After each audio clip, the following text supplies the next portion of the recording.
जबसम्म राजसंस्थाको पुनर्स्थापना गर्न सक्दैन, जबसम्म राष्ट्रियतालाई झगेरा गर्न सक्दैन, म सुत्ने छैन। तपाईहरु नसुत्नु देशमा, त्यसै छैन भने तपाईहरु कहाँ हुनुहुन्छ ल भन्नुहोस्। म तपाईहरुलाई सम्बोधन गर्न चाहन्छु कि हामी अब काठमाडौँ, भक्तपुर, ललितपुरका सम्पूर्ण बाहुन होस्, छेत्री होस्, नेवार होस्, राई होस्, लिम्बू होस्, जोसुकै होस्, तर नेपाली भनेर सम्झेर यो देशलाई बचाउनु पर्यो। यो देशलाई बचाउन सकेन भने हामी नेपाली नेपाली नै हुने छैन, नेपाल नेपालै रहने छैन। यो विश्वको नक्साबाट हाम्रो नेपाल सरासरको लागि उन्मूलन भएर जानेछ। यो कुरामा ध्यान दिनुहोस् तपाईहरुले। म यही कुरा बार बार सम्बोधन गर्दा, जहाँ भाषण गर्दा, कर्नर मिटिङ गर्दा मैले बोल्दै आएको छु, किनकि सबभन्दा ठुलो कुरै देश हो, सबभन्दा ठुलो कुरै राष्ट्रियता जगेर्ना गर्ने हो। यो दुईटै बचाउन सकेन भने हामी नेपाली भएर बाँचेर के मतलब भयो? कोठा कोठामा बसेर गफ गर्ने, कोठा कोठामा बसेर अनेकौं किसिमको योजना बनाउने, तर अगाडि बढेर मेरो देश बचाउँदा, मेरो राष्ट्रियता बचाउँ भन्ने धारणा लिने कोही व्यक्ति देखेन। अहिले 80-90वटा राजावादी शक्तिको प्रभावमा संघ संस्था अभियानकर्ताहरू छन्, तर खाली टेबल टक गर्ने, कोठामा चाहिँ अनेकौं मस्ती मस्ता सारा चिज डिस्कसन र पाइपमा ल्याएर देश बचाउनु पर्छ भन्ने, मैदानमा कोही पनि आउन नचाहने अनि कोही पनि मिल्न नचाहने, यस्तो भावनाले देश बच्दैन।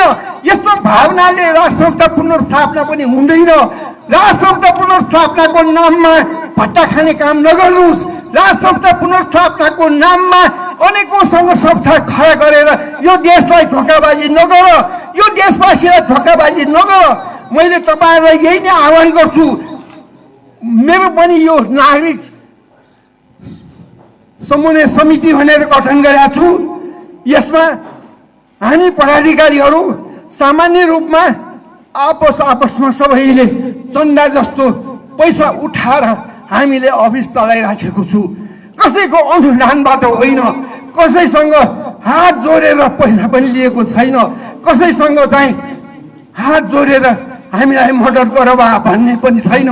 तपाईहरुको इच्छा छ भने, देश बचाउनु छ भने, राष्ट्रियता जगेर्ना गर्नु छ भने हाम्रो अफिसमा हाम्रो आएर चाहिँ हामीलाई सहयोग गर्नुहोस्। त्यो सहयोग मेरो लागि होइन, मेरो परिवारको लागि होइन, तपाईको देशको लागि, तपाईको राष्ट्रको लागि। तपाई भन्न पाउने तपाईहरु मेरो सम्पदा, मेरो संस्कृति, मेरो संस्कार, मेरो व्यवहार भनेर उठाउनुहुन्छ, मर्न मिट्न तयार हुन्छ, तर त्यो त्यति बेलामा जीवित रहन्छ, त्यति बेलामा निरन्तरता रहन्छ जब देश बचिन्छ। ए बाबा, यो देशको शासक प्रशासकहरूले देशलाई बर्बाद पारिसक्यो। अन्य अत्याचार भ्रष्टाचार विमुक्त भइसकेको छ।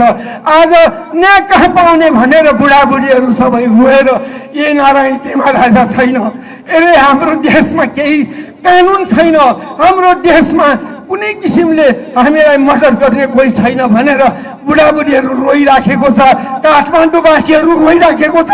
तर रोएर मैदानमा उत्रेर हामीहरू सबै एकत्रित भएर अगाडि बढौँ, देश बचाउँ भनेर जब सम्बन्ध आन्दोलनमा उत्रेर 10 लाख जति अगाडि बढौँ, सकेन भने 1-2 लाख भए पनि हुन्छ। 1-2 लाखले मर्न मिट्न तयार होस्, म पनि अगाडि आउँछु। तपाईहरु सबै आउनुपर्छ देशको लागि, देश बचाउनुको लागि होइन भने ढोङ्गी रचेर कुनै काम छैन। ढोङ्गी नरच्नु होला, देशको नाममा त्यस्तो किसिमको धोकाबाजी नगर्नु होला, देशवासीलाई धोका नगर्नु होला। यही नै मेरो आग्रह, यही नै तपाईहरुलाई अनुरोध गर्छु, यही नै तपाईहरुलाई कामना गर्छु, यही नै मेरो शब्द सरकारको चुनावमा म बिन्ती चलाए। तपाईहरु सबैको तर्फबाट सरकारमा पनि यस्तो किसिमको बिन्ती प्रक्रियाबाट यो देश बचाउनको लागि आग्रह गरे।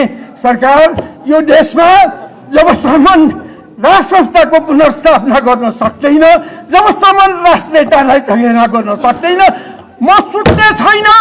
तपाईहरु नसुत्नु देशमा, त्यसै छैन भने तपाईहरु कहाँ हुनुहुन्छ ल भन्नुहोस्, ल भन्नुहोस्। तपाईहरु जम्मै तपाईहरु सुतेर सुस्त अवस्थामा बस्ने अवस्था छैन। अब तपाईँहरू सुतेर बस्ने अवस्था छैन। विशेष गरी हामी नेवारहरू, म पनि नेवार हुँ, सारा नेवारहरू पनि एकत्रित हुनु पर्यो। पहिलेको जुन किसिमको एकताको प्रभाव थियो पृथ्वीनारायण शाहको टाइममा, त्यो एकता अहिले जल्दोबल्दो रूपमा अगाडि बढ्नु पर्यो।